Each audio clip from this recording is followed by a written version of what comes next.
The 2020 NBA Draft comes to an end. It's on ESPN. Despite nearly a 5-month delay, there's no consensus at this point whether the Timberwolves would take Anthony Edwards or James Wiseman or LaMelo Ball tonight with the #1 overall pick. Let's find out everything we can with our NBA insider extraordinaire. Here's Woj, Adrian Wojnarowski, as we're now less than 12 hours away from our draft coverage tipping off. So, Woj, as we just sort of look at round one and what to expect tonight, what are the most important things that our fans should be thinking about?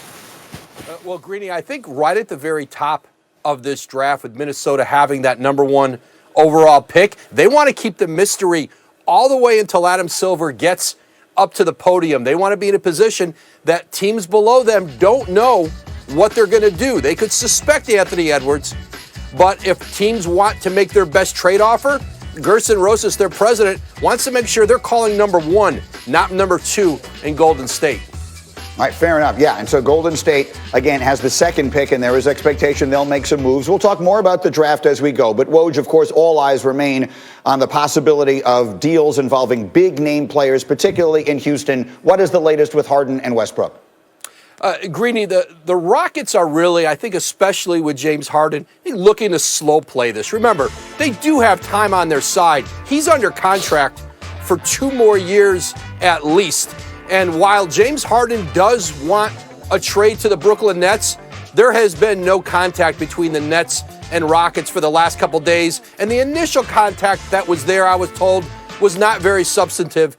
So I think for the Rockets, they're not moving very quickly, if at all, toward Brooklyn. And if they are going to trade James Harden, they're trying to set the tone in the marketplace for a massive return. A great young player, multiple first-round picks. But I think in the short term for them, trying to see if they can repair this relationship, get James Harden excited again about playing in Houston, it may be a tall order, but training camp doesn't start till the beginning of December. And I think they believe they've got some time to try to work on him. Yeah, and look, I mean, the season starts, it's all rolling together so quickly. So if he's not traded in the next little while, then they might as well just go into the season. Woj will keep you close by as this pretends to be